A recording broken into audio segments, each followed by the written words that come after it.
안녕하십니까. 오늘도 하나님께서 우리에게 귀한 시간을 허락해 주셨습니다. 사랑하는 성도 여러분, 건강하고 잘 계시죠? 늘 믿음으로 힘내시고 강건한 가운데에서 나아가시길 바랍니다. 오늘은 2020년 3월 22일 주일 설교 말씀입니다. 산상수훈 20번째입니다. 오늘 우리에게 주시는 주의 말씀은 마태복음 7장 6절 1절 말씀입니다. 제가 봉독해 올려드리도록 하겠습니다. 거룩한 것을 개에게 주지 말며 너희 진주를 돼지 앞에 던지지 말라. 그들이 그것을 발로 밟고 돌이켜 너희를 찢어 상하게 할까 염려하라. 오늘 설교 제목은 개, 돼지 그리고 우리입니다. 지난주에 두 주를 통해서 비판하지 말라라는 내용의 설교를 마무리했습니다. 비판하지 말라는 한마디로 딱 잘라서 말하기는 어렵습니다. 비판이란 필요할 때는 그것만큼 많은 시간을 단축시키는 것이 없기 때문에 그렇거든요. 둘러서 참고 기다리면서 오랜 시간 힘들지만 때로는 한마디의 중언과 같은 비판이 그 사람을 올바르게 세울 수 있기 때문에 그렇습니다. 부끄러운 이야기지만 제 얘기를 한 가지 하도록 하겠습니다. 사실은 저는 그 부모님이 생선머리를 정말 좋아하시는 줄 알았습니다. 대학교 때까지 말입니다. 하지만 대학 다닐 때 참 좋은 친구가 저에게 있었는데요. 그 친구가 저보고 너 바보 아니냐, 그 말을 믿는 사람이 어디 있느냐라고 저에게 충언을 해주었습니다. 그리고 나서 집에 가서 어머니에게 어머니 정말 어머니 생선 머리 좋아하시는 거 맞습니까? 라고 물으니까 어머니가 저에게 아무 말도 안 하시고 그냥 살짝 웃으시면서 어이구 라고 하는 말만 하셨습니다. 그 일 후에 제가 속으로 참 많이 자책을 하면서 울었던 기억이 납니다. 부모님의 마음을 그렇게 오랫동안 몰랐다는 게 참 부끄러웠습니다. 그리고 그 행동을 제가 부모가 되니까 하고 있더라고요. 비판은 사실상 오랜 시간의 문제를 쉽게 바로 잡을 수 있는 것입니다. 하지만 그 비판의 자리는 쉽지 않는 자리입니다.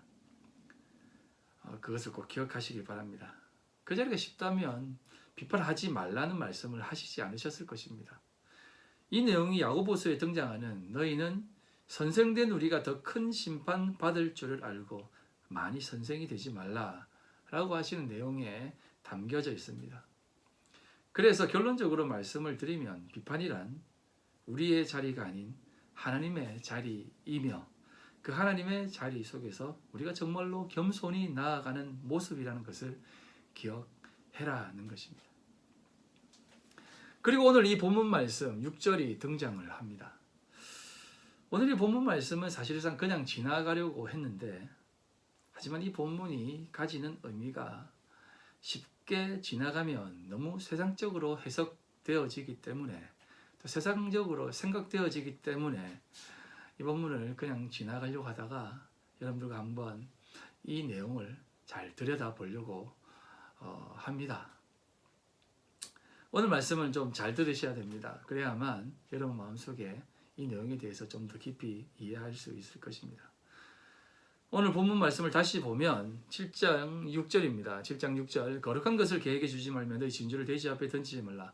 그들이 그것을 발로 밟고 돌이켜 너희를 찢어 상하게 할까 염려하라 라고 하는 말씀을 하시는데 이 내용이 어디에 등장을 하느냐 하면 요한복음 8장에 이 내용에 대해서 예수님의 행적에 대해서 등장을 합니다.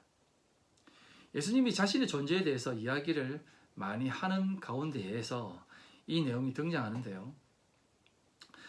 여러분 요한복음 8장은 여러분들 꼭 개인적으로 한번 집에서 곱씹어서 한번 읽어보시면 참 좋을 것 같습니다.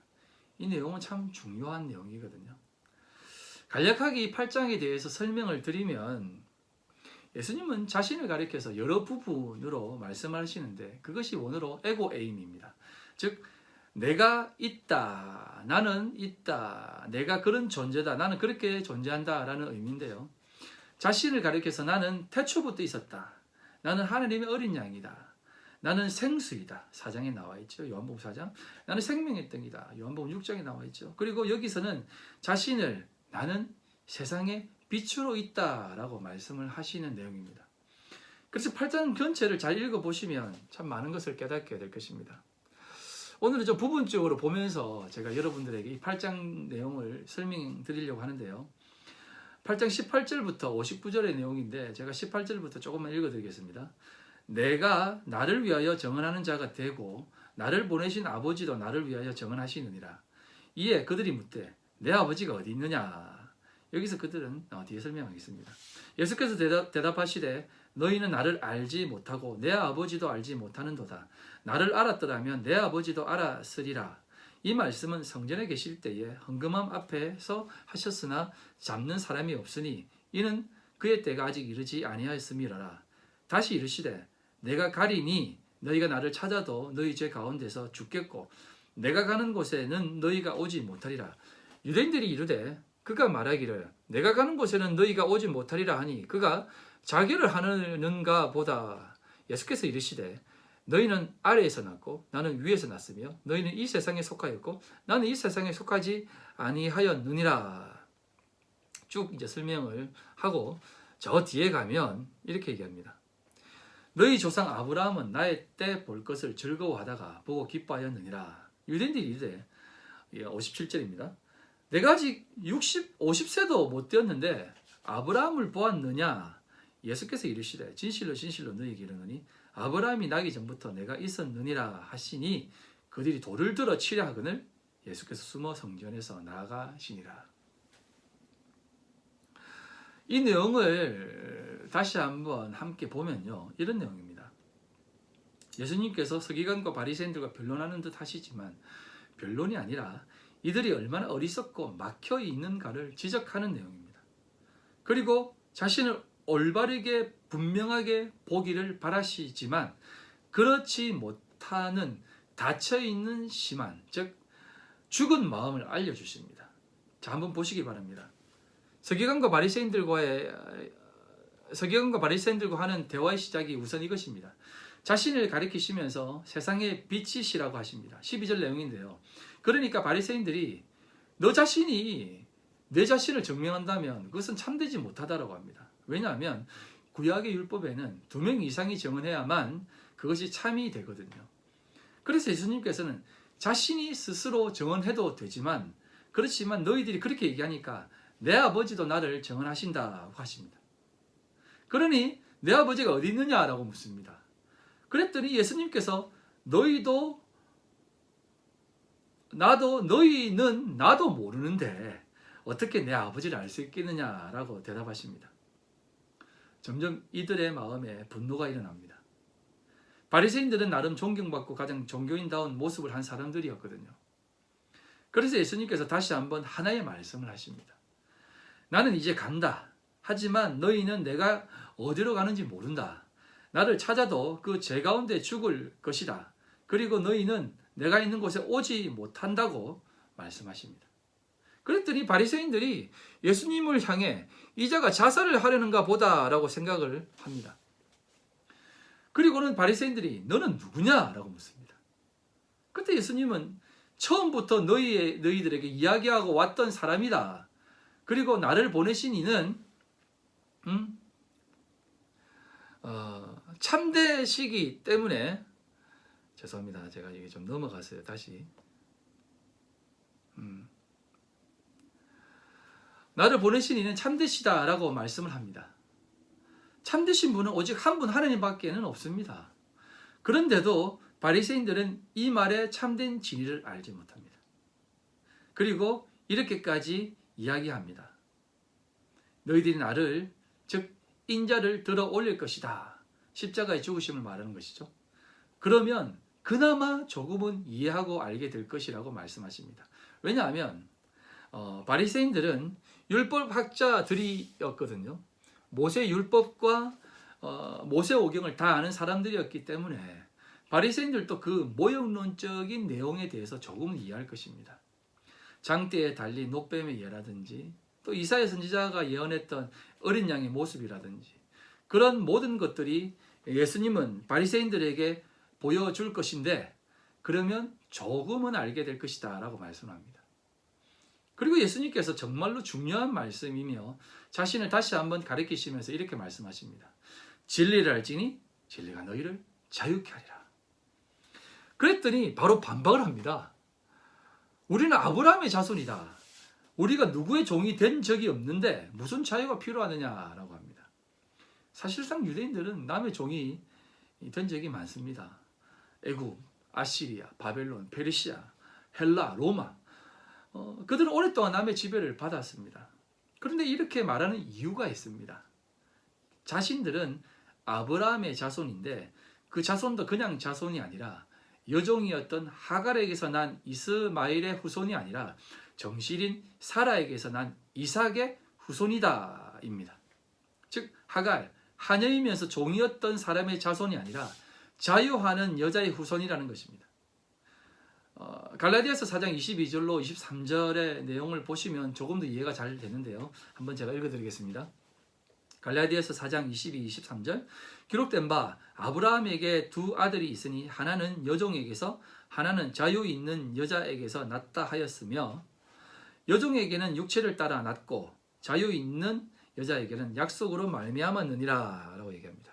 이렇듯 유대인들은 아브라함 또는 아브라함의 후손을 육적으로 즉 혈통적으로 이해했습니다. 그런데 이 부분이 부분적으로는 맞는 듯 하지만 사실상 아브라함을 육적으로 이해하게 되면 그것이 바로 죄를 범하는 것이며 죄의 종이 된다는 것이 예수님의 지적입니다. 그 이유가 아브라함의 육적 자리가 바로 죄의 자리이기 때문입니다.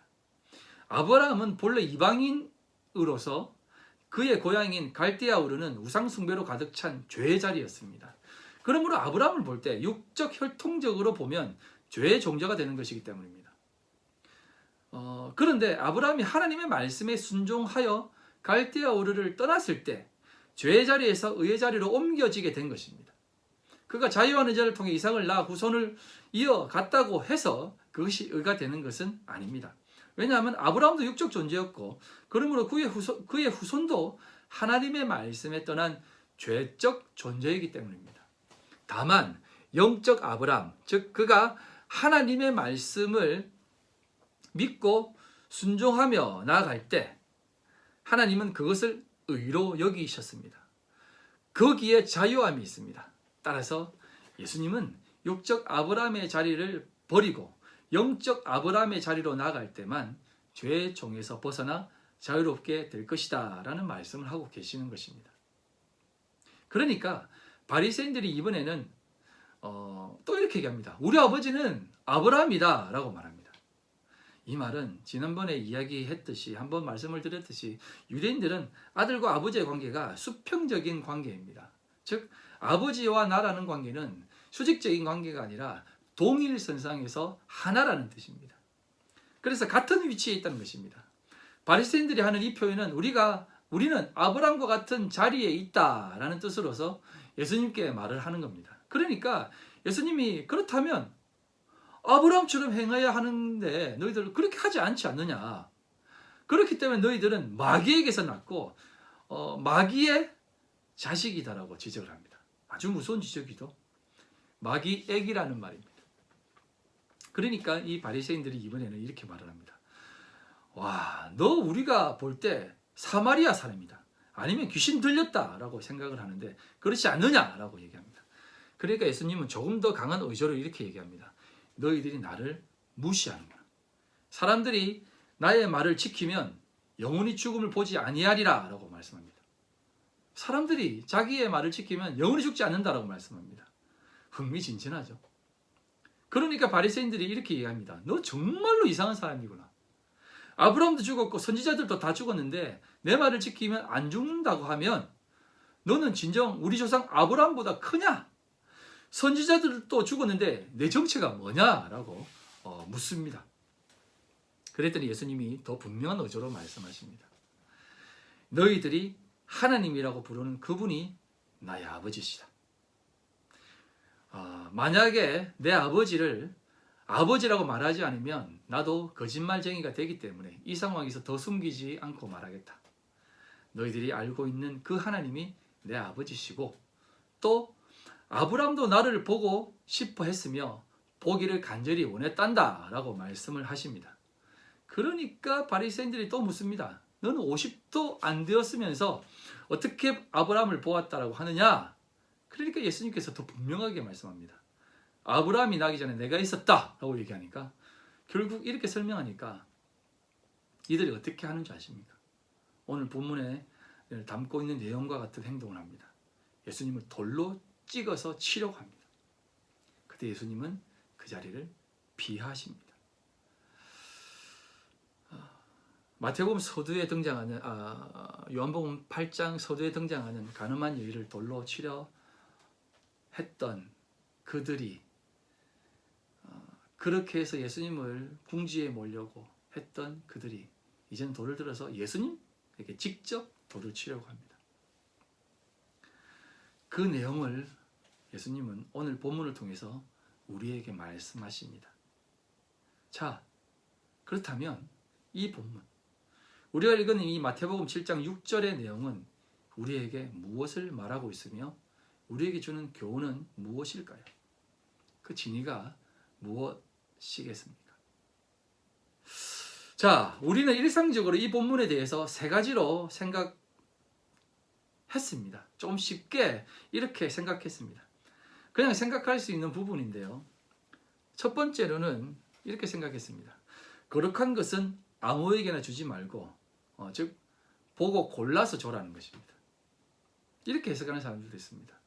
그러나 이렇게 해석을 하면 온천하에 다니며 복음을 전하라는 그 내용에 위배됩니다. 복음은 만천하에 전해야 할 내용이기에 이렇게 생각하면 안 되지 않습니까? 왜냐하면 성경의 다른 내용들과 상충됩니다. 그래서 이렇게 두면 안 될 듯 싶습니다. 만약에 이 본문을 특수한 상황에서는 그렇게 하는 게 좋지 않느냐 하면 그럴 수 있는 듯 하지만 사실은 그것도 모호합니다. 그냥 우리가 생각하기에 우리의 믿음이 연약하든지 두렵든지 뒤에 오는 결과가 염려되어서 못하는 경우가 더 많기 때문입니다. 사실은 복음은 때를 얻든지 못 얻든지 전해야 하는 것이 옳습니다. 거부하는 것이 당연한 것이지만 고르는 것은 아니라는 것입니다. 복음은 바꾸지 못하는 사람도 없고 복음이 필요하지 않는 사람도 없습니다. 다만 그 상황을 이끄시는 분은 오직 한 분 하나님이십니다. 이것을 이해하시겠습니까? 그렇기 때문에 이렇게 생각하면 안 됩니다. 그래서 거룩한 것은 아무에게나 주지 말라, 즉 보고 골라서 줘라 라는 해석은 잘못되어진 해석입니다. 그리고 두 번째로 생각하는 것은 이런 해석입니다. 개, 돼지 이들에게 거룩한 것을 주면 안 되고 이 거룩한 것을 좀 더 좋은 것으로 바꾸어 줘야 되는 것이 아닌가입니다. 즉 진주를 팔아가지고 개나 돼지가 원하는 것으로 던져줘야 하는 것, 먹을 것이라도 사서 줘야 되는 것이다 라고 생각하는 것입니다. 진주는 우리가 다 알고 있듯이 복음입니다. 말씀입니다. 이것을 그대로 주면 개나 돼지가 그 값어치를 모르니까 그냥 필요 없다고 하고 승질내고 심지어는 중요성도 모르고 발로 밟아버리니까 진주를 다른 것으로 바꾸어서 개나 돼지에게 던져주면 좋아하지 않을까라는 생각을 하면서 이렇게 해석을 합니다. 같은 값이면 진주를 가지고 먹을 것을 사서 주면 좋지 않는가 라는 생각에서 나온 해석입니다. 그런데 과연 여러분 그렇게 한다고 개나 돼지가 알아먹습니까?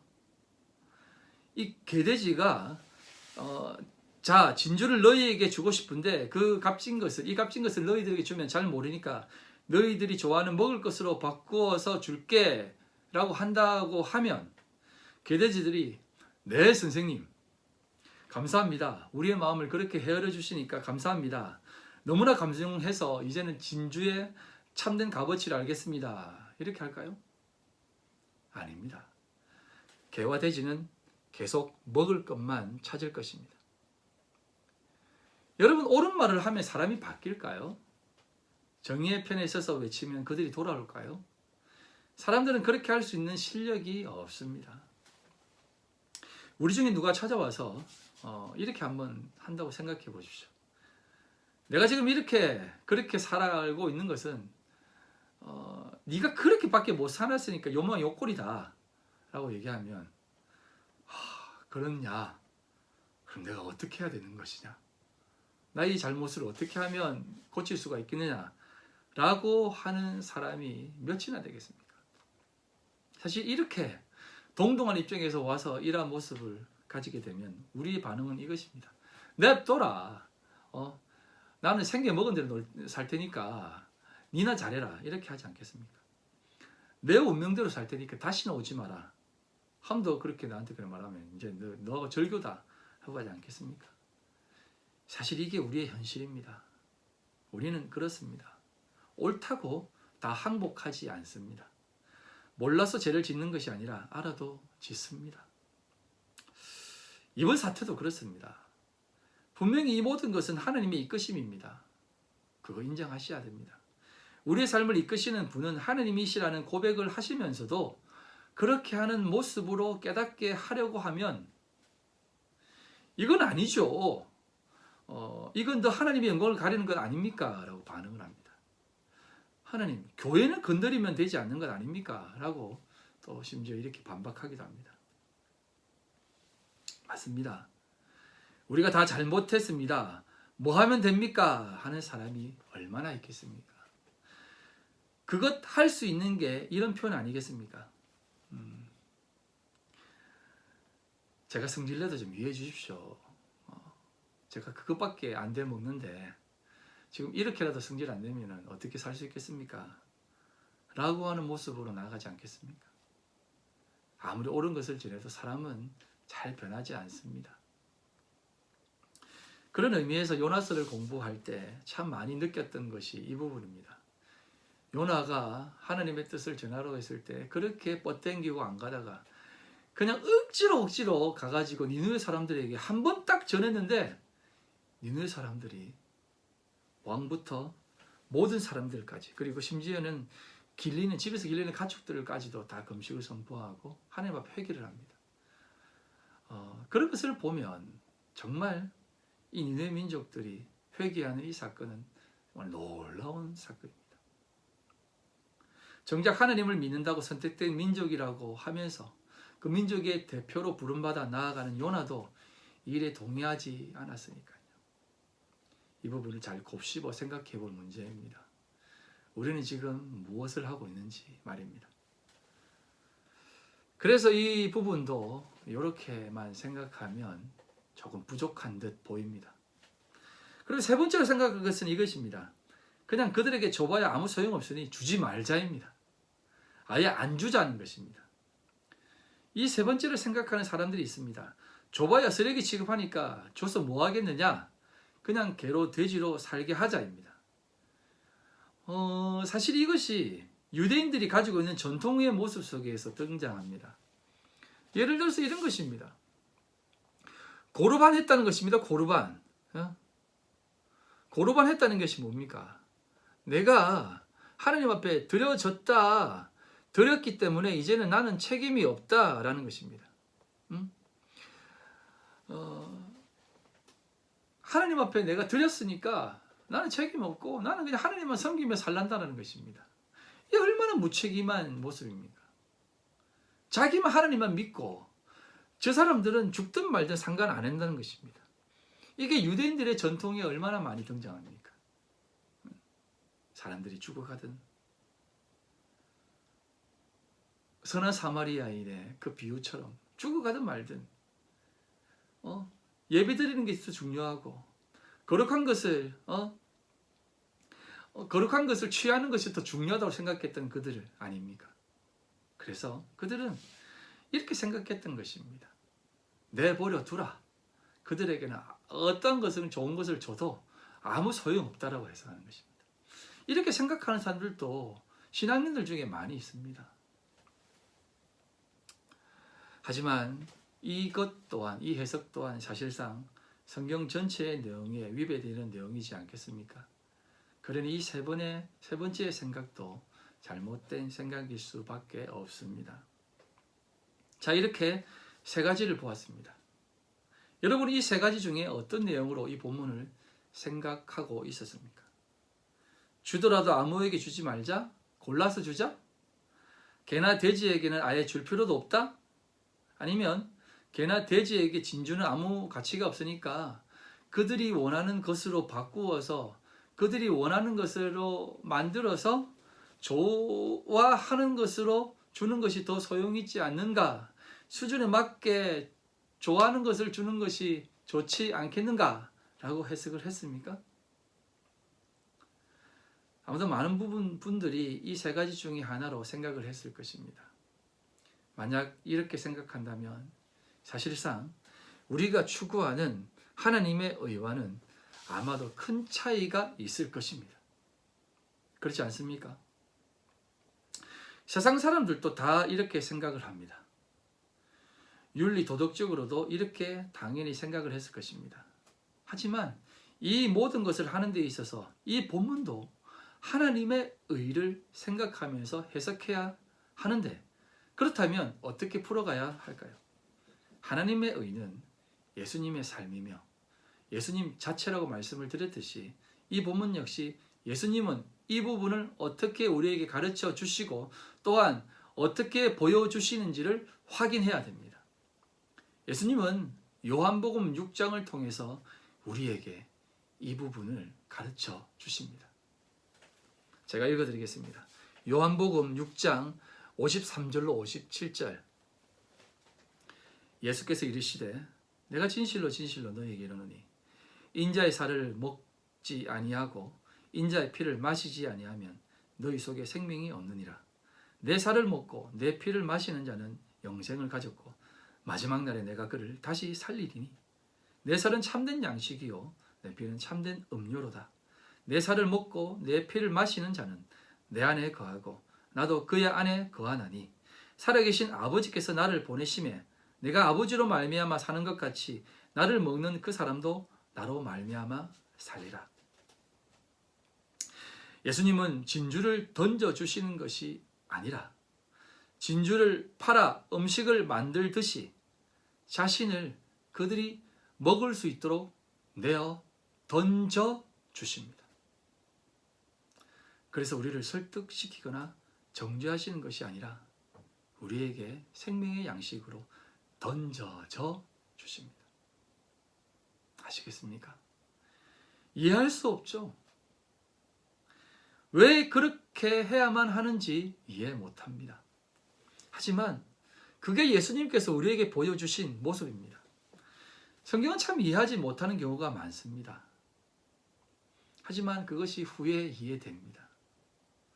그 중에 가장 안 되는 이유가 몇 개 있는데요. 마리아의 행동입니다.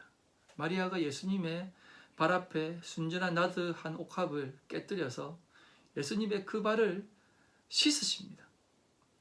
사람들, 제자들도 그것을 보면서 의미 없는 행동을 했다라고 막 지적합니다. 이처럼 세상 사람들에게도 그것이 너무나 의미 없어 보일 것입니다. 하지만 예수님은 너무나 귀한 행동으로 복음이 전파되는 곳에 이 여인이 했던 모습을 전하며 그를 기억하라고 말씀하십니다. 마가복음 14장 내용이죠. 아시겠습니까? 세상의 눈으로 보았을 땐 이해할 수 없는 듯한 행동이지만 사실은 그것이 가장 고귀한 모습입니다. 이 일은 오직 주님만으로만 가능하다는 것입니다. 예수님 안에서 가능한 것입니다. 한 구절을 더 보면 더 이해할 수 없는 부분이 있지만 그것이 우리에게 요구되어지는 자리라는 것을 알 수 있습니다. 누가복음 10장 2절로 3절인데요.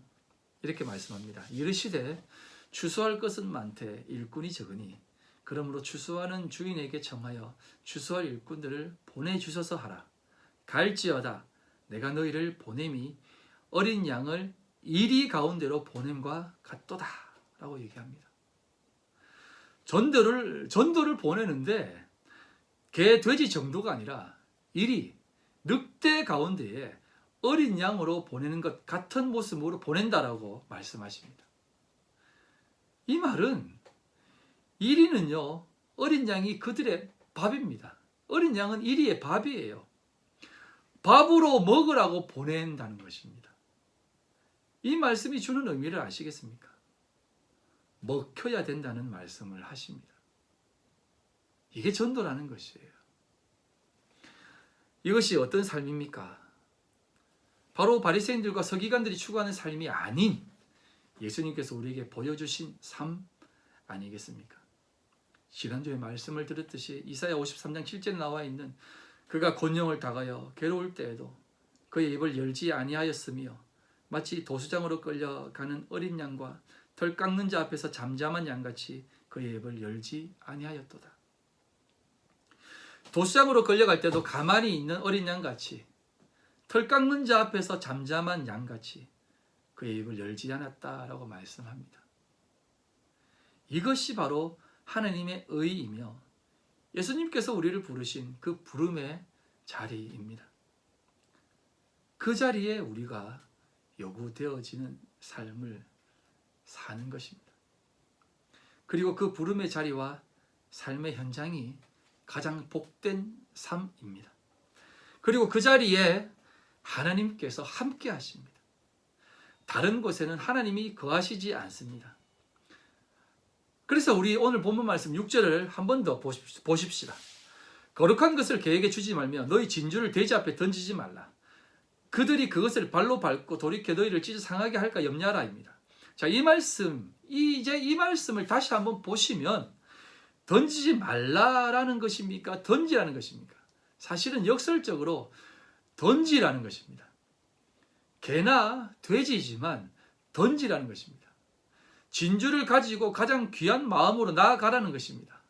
아무것도 받아들이지 않고 도리어 너희를 공격할 것이지만 던져라는 것입니다.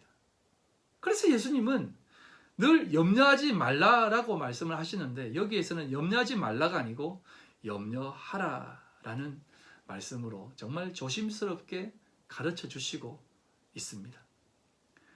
너희를 찢어 버릴 것이니까 이 부분을 각오하고 나아가라는 것입니다. 아니 그냥 그렇게 하는 것에 너희 마음을 받아들여라 입니다. 이것이 가장 어려운 부분입니다. 성도는 언제나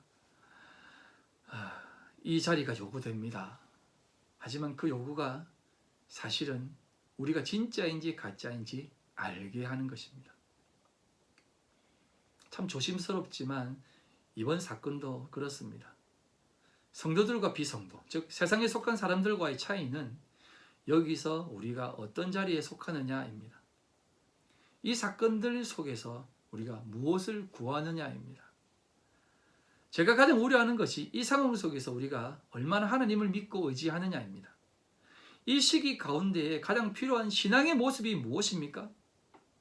바로 사도 바울의 고백인 내가 날마다 죽노라입니다. 십자가의 죽음이 내 죽음이 되고 그 손과 발의 못 박힘이 내 것이라는 것을 기억하고 그 고백적인 삶을 살아가는 것입니다. 세상은 이 모든 것을 어떻게든 자신들의 힘으로 해결해 보려고 합니다. 하지만 그 해결이 과연 올바른 해결로 나타날까요? 아니요. 그렇지 않습니다. 어떻게든 이겨보려고 하겠지만 사실은 세상은 점점 더 강력하고 더 센 녀석들이 나타날 것입니다. 그렇다면 우리는 이 상황 속에서 어떤 삶을 살아가야 하겠습니까? 성도라면 어떻게 살아가야 될까요? 감사하라는 것입니다. 인내하며 감사하며 나아가라는 것입니다. 얼마 전에 누가 좋은 글을 올려주신 것을 보았습니다. 333입니다. 3사, 3걸, 3기입니다. 삶을 살아가면서 좋은 마음들인데요. 3사는 이것입니다. 첫 번째는 인사, 두 번째는 감사, 세 번째는 봉사입니다. 누구나 기본은 서로의 안부를 묻는 것입니다. 그리고 그 속에서 귀한 것을 찾아 감사하는 것입니다. 그리고 그 마음을 담아 섬기는 것, 봉사하는 것 아니겠습니까? 그리고 삼걸입니다. 잘할 걸, 그럴 걸, 참을 걸입니다. 사람들을 대할 때 가져야 할 마음 아니겠습니까? 우리는 늘 이런 고백을 하지 않습니까? 이 또한 지나가리라. 우리는 이 또한 지나가리라는 것을 알지만 그것이 지나갈 것 같은 마음으로, 그런 마음가짐으로 행동하지 않을 때가 많습니다.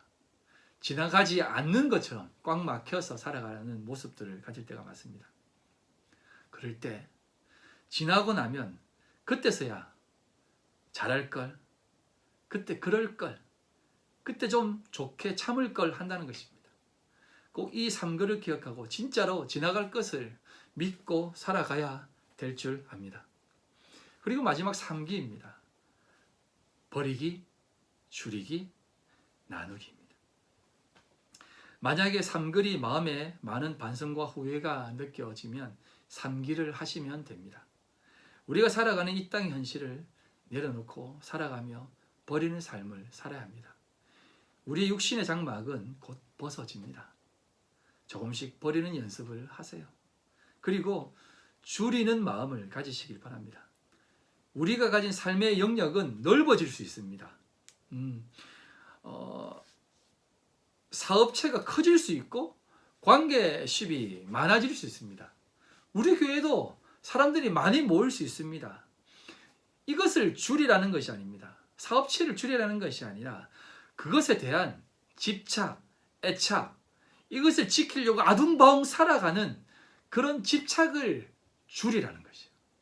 넓어지더라도 그것을 더 지키려고 아둥바둥 살지 말고 줄이는 연습을, 애착을 버리고 집착을 버리는 줄이는 연습을 하시기를 바랍니다. 그리고 나누길 바랍니다. 아주 작은 실천이 아닐까요?